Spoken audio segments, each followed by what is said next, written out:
Check out FlipsideGaming.com for all your gaming needs. Use the promo code HEROES to save 10% on all orders over $10. From now until June 17th, if you use this promo code, you will automatically be entered into a drawing to win a Modern Horizons booster box. Also, there is a way to enter the drawing with no purchase necessary. See the description below for the full details. Hey there, this is John from Heroes and Legends, and welcome to this special edition of the Magic the Gathering Market Watch. Today, we're going to check in on price trends for Modern Horizons cards as we approach the launch weekend. We'll be comparing prices between the pre-release weekend and this current weekend, let you know which cards are gaining momentum and which cards are losing momentum. Just a quick reminder before we get into it, a lot of folks have asked me about Modern Horizons booster boxes from Flipside Gaming. They have yet again restocked, so if you're still looking, they are out there now. If you use the promo code, you can get them for $199.99 and free shipping. As always, the promo code helps the channel too, so thank you. But without any further ado, let's get into it. We'll begin with the top 10 Modern Horizons cards that have lost value this week. A couple things you'll notice on the list as we go through. You'll see some rares on here because rares will soften up as packs get open. A lot of people are doing mass box openings at this point, and there's a lot of those getting into circulation already. You'll also see some mythics losing some value because maybe they were a little bit overpriced during the pre-release time. Number 10 is Tectonic Reformation, down $1.52 to $2.18. This one is a rare, so a lot of copies are going to be getting out there over the next 48 hours or so. That's part of the reason it is soft. This is also a card that has to prove itself. It could see some modern play, but until it does, people aren't going to go out of their way to pick this one up. Number 9, the first sliver goes down $1.53 to $29.95. Okay, people love slivers, whether you're playing casual decks at the kitchen table or a commander deck, or maybe you're trying to brew that modern sliver deck. Either way, this is still a popular card, but it did have a lot of hype around it going into the pre-release time period. That is starting to even out at least a little bit now. Number 8, Kess Dissonant Mage, down $1.61 to $5. So this is a reprint originally from Commander 2017. Now, Commander players, they either already have a copy of this, or maybe they do want a copy and they didn't want to pay the price point that it was at recently. If that's the case, they're lucky because now they can get it a lot cheaper. And if you don't like foils, for the first time you can get it as a non-foil, which is good for some players too. Now, could it see some modern play? Maybe. If it does, I don't think it's going to see a lot. This one, out of all the mythics, probably stands to lose the most value. Number 7 is Yawgmoth Thran Physician, down $2.02 to $17.09. Here's another card that had maybe a little bit of a high price coming out of the pre-release weekend, and because of that, it is stabilizing down a little bit. Maybe it sees a little modern play. It does have protection from humans. You don't want to disregard that. It could lead to card draw for no mana. It can also proliferate and be a discard outlet. So yeah, it does have some potential for sure, but I do think right now people are more excited about this as a commander card for Infect. Who else could be number 6? Renin 6, down $2.12 to $26.50. So again, we have a card that has a lot of potential, maybe in some kind of Life from the Loam Land deck. However, this needs to prove itself again. Now, it is holding a price point still above $25, so pay attention to that. There are a lot of people looking at this card very seriously, but it does lose a little value this week. This is a combination of the fact that, sure, it had to prove itself, but also had a pretty high price point during the pre-release time. Number 5, Hall of Heliod's Generosity, down $2.16 to $5.73. This is a rare, so yeah, the softness can be expected this week. But I do think this is a card that does have modern potential, could even have legacy potential, but second chance. This is one to keep an eye on. Commander players are definitely going to want to pick this up. This is going to be a big commander card in the future once it starts to dry up. Number 4, could it be Urza Lord High Artificer losing value, down $2.19 to $43.36? Well, I don't think Urza is going to have any trouble finding places to show up in decks, but yeah, look at that price point. You're talking about over $40 going into release weekend. Packs are going to get open. This is going to get a little more affordable, but it's still going to have a high price point. Could it see modern play? Maybe. Maybe Thopter Foundry, Sword of the Meek could use this perhaps. If not, though, it's still going to be an incredible competitive commander card as long as it doesn't get banned. Power-wise, a lot of people have asked me, do I think it will get banned? Right now, without actually seeing it in action, I would say no, just because I don't feel like it's necessarily better than some of the other high-tier competitive stuff that's out there. For example, Teferi Temporal Archmage, but it is blue, so it can share the same deck as Teferi, which might get a little bit awkward. So if it does get banned, I don't know if it's because of power level, but maybe more because of negative buzz and attention early on. There is a risk with this card. It could happen, and if it does get banned in Commander, it will lose a ton of value. Number 3, Seasoned Pyromancer down 268 to 1548. This is a great mythic, maybe had a little bit of a high price point considering it's not going to fit into like every deck or anything in Modern. But I do think it does have potential for Phoenix builds maybe, or some aggressive builds. This is one to keep an eye on. Number 2, Unbound Flourishing goes down 343 to 1039. This is a mythic losing a fair amount of value. I think the biggest issue with this when it comes to competitive decks is you have a 3 casting cost enchantment that isn't really doing anything on its own. It needs follow-up plays to be good.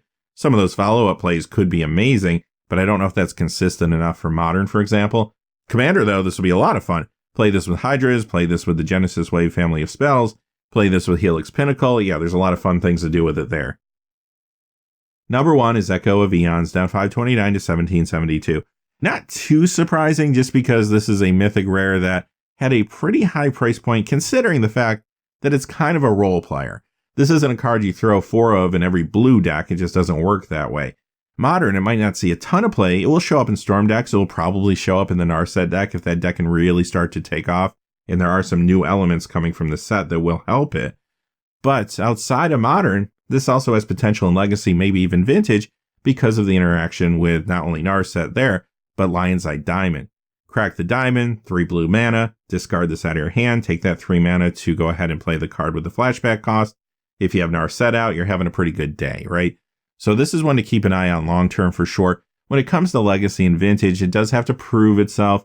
People aren't going to jump on this card right away until they kind of see what it can do, but this is one that does have long term potential. There's also some Commander decks that would like to have this as well.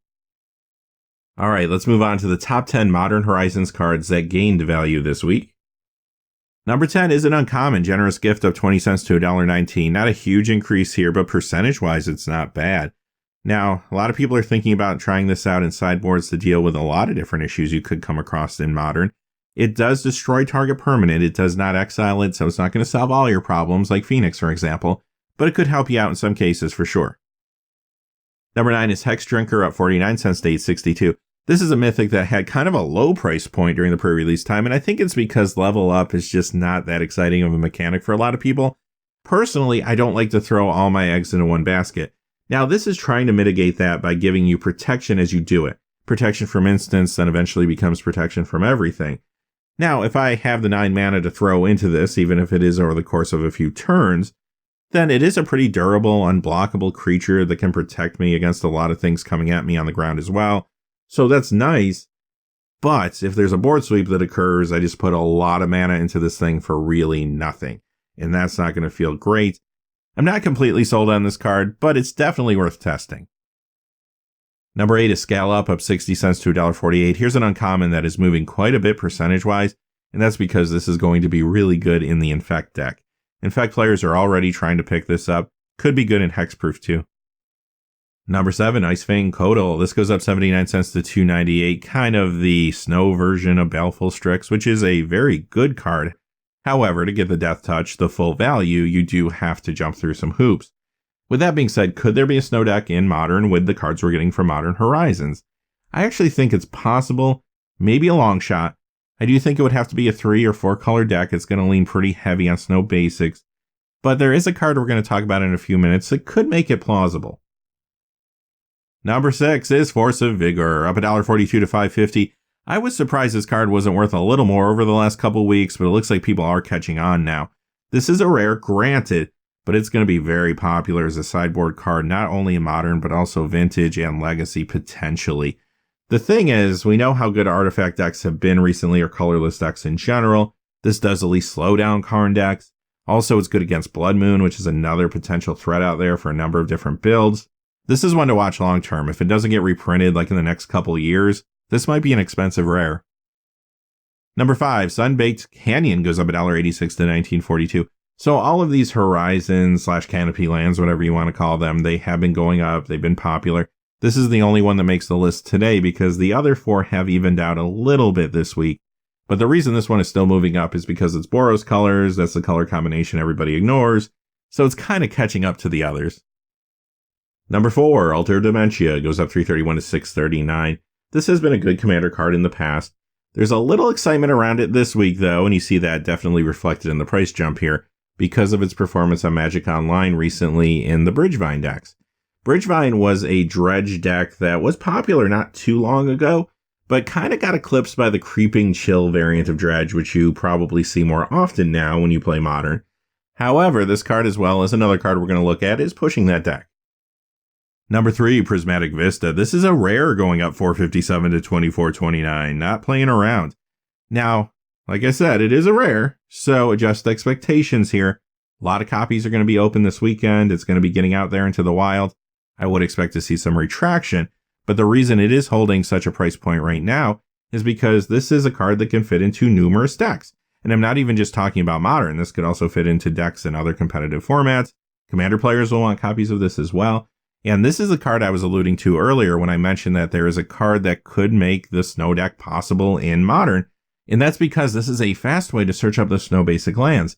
If that snow deck is going to get there, it needs something like this. This is definitely another card that you want to watch long term. In some quantity, it will be a part of a lot of different decks, so there's always going to be some demand for it. Number 2, believe it or not, is another rare, Force of Negation up 562 to 2889. So much like the previous card, I would expect some normalization to occur over the next week or so as packs get opened, but this is a great sideboard card that will slow down some strategies. Not all, it's not great against everything, but there will be matchups where you'll be happy to side this in. It's another rare at number 1, Hogak Arisen Necropolis up 1348 to $20.50. Before I talk about this card, I gotta point this out. Top 10 cards gaining value leading into release weekend. One was a mythic, number 9. The others were uncommons and rares. That means that potentially expected value of this set in the future could be pretty good. Again, a lot has to happen. These cards do have to actually pay off in Modern and so on and so forth. But this could be an indication that this is a set that has a lot of value down the road. High price mythics are all well and good and they can drive some price points. However, the booster boxes that become really expensive in the future have a lot of good rares and uncommons in them typically. Now let's talk about this card. It had a low price point going into the release week because I think people were thinking about this card and could it be consistent enough? And as people tested it, I think they found that it was more consistent than they expected. It has had some early success on Magic Online in that Bridgevine deck I was mentioning a few moments ago. This is that second card. We'll have to see how that translates to larger tournaments going forward, but at least for right now, it's looking pretty promising. Also, this is a cool commander card if you're trying to do something a little bit different. All right, with that being said, that is our Market Watch for today. We're going to come back on Saturday, and we are going to do our regular Market Watch, where we're going to talk about everything else in the market aside from Modern Horizons. But until then, hey, thanks for watching. Please remember to like and subscribe, and have a great day. Hey, thanks for watching. This video is made possible through the generous support of viewers like you on Patreon. Check out the description below for links to our Patreon page as well as our Amazon affiliate store, where a small percentage of all sales will also help support the channel. Finally, if you haven't had a chance yet to subscribe, hit that subscribe button so you don't miss any of the new videos on Heroes and Legends. Talk to you again soon and have a great day.